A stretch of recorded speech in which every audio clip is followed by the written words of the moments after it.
Hi, Rana. How are you? I'm great. How are you? I'm doing fine.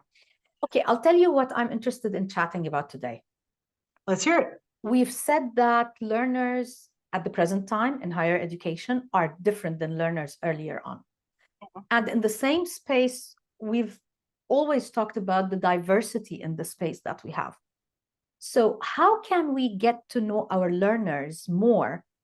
And what are the things that we've picked up through the years in our experience and from what research says? So, tell me, what do you think That's a about? that's a great question. And I think it's a really important question. Mhm, I think we need to acknowledge that there are different contexts in which we engage with our learners, some mhm. being a traditional face-to-face class, sometimes a blended class or a web-enabled class that's a little bit of both, a synchronous online class or a completely asynchronous online class. Okay. Um, and I think in each of those contexts, you can get to know your learners. It's different how you do it. Exactly, because after all, I know the majority of faculty members and instructors start off within a face-to-face context with Mm, some activities to get introductions and whatnot. Uh, when it comes to more online, if there's synchronous online, the tradition or the norm is to either ask students to introduce themselves or bring them out into breakout rooms, get them to talk with each other, and then come back. Sometimes I ask them to introduce each other rather than personally. So after that discussion, to introduce each other. right. That's a great idea because then they really have to listen. They'll have to listen. This is it, exactly. And It also starts, a little bit of relationship between them, doesn't it? exactly. And sometimes I make it open. What would you like others to know about you? I don't really specify what they need to share about each other or about themselves, and then Oh, that's cool. you know. But Yeah. I do admit that sometimes there are things that when you are face to face, there are certain perceptions or pre ideas that you pick up without wanting to. You don't want to be biased, but there are certain things that by seeing your students, for example, a more mature learner, Mhm. you automatically think they would have more experience in X or Y, or they bring particular things, which you don't have when you have online courses, particularly. No. Wait, well, when you have an online synchronous course, you can still see the learners, right? And then potentially make, I don't know, assumptions or Yeah, guesses based on what you see. In an asynchronous online course, it's a level playing field because you don't know how old people are. You don't know what they look like unless they're willing to post a picture, which I encourage, but don't, and require still, at the all. picture An can be an old one. avatar, something like anything that they think represents them would be fun. But yeah, Exactly, it's very different. There's less. Well, again, it's a little bit more of a level playing field. Uh, exactly. But mhm. at the same time, I guess it's very important for us to know our learners, whether it is through an activity or I know we've talked about pre-course surveys. Yes, so one of the ways to get to know Mhm. the learners at any point, I think it could be a pre-class survey depending on how much access you have to your class before. Yes.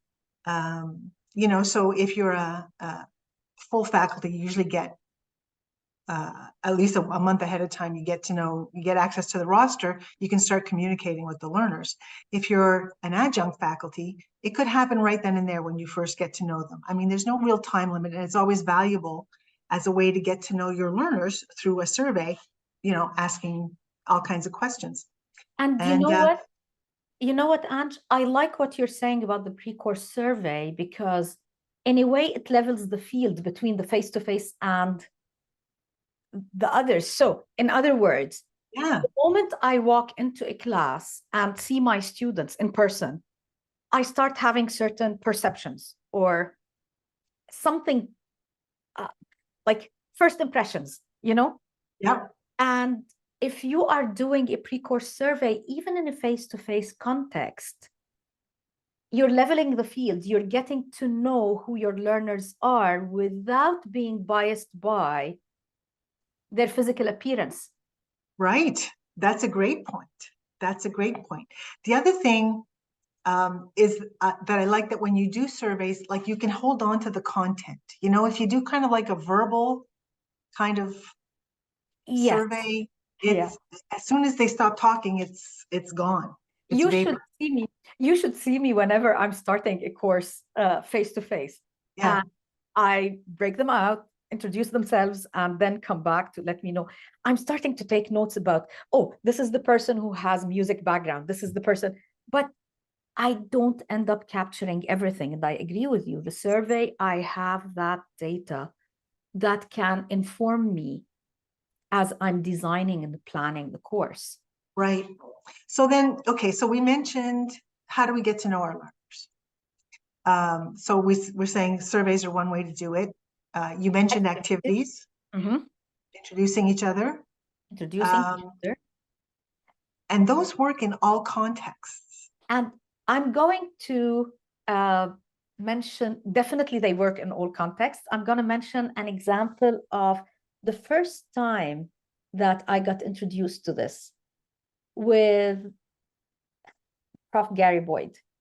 He used the Max CAGs. That was the activity. It was, for those who don't know who Gary Boyd is, and he was a professor at Concordia, and we both took a course with multiple courses with him. And the Max CAGs was, he asked us to consider or come up with a metaphor for learning. How do we see learning? What's a metaphor for learning?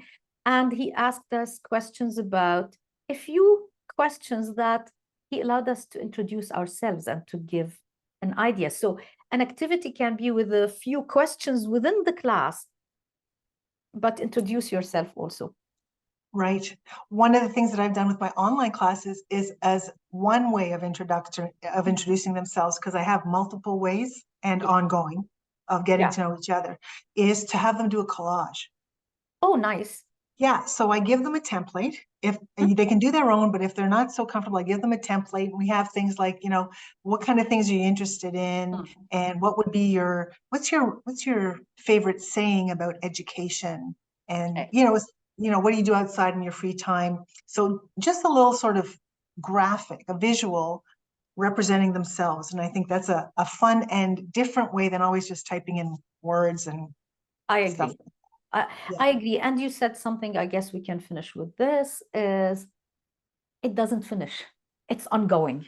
Right. We continue learning about our learners and getting to know them throughout the semester. So thanks. This is a good chat.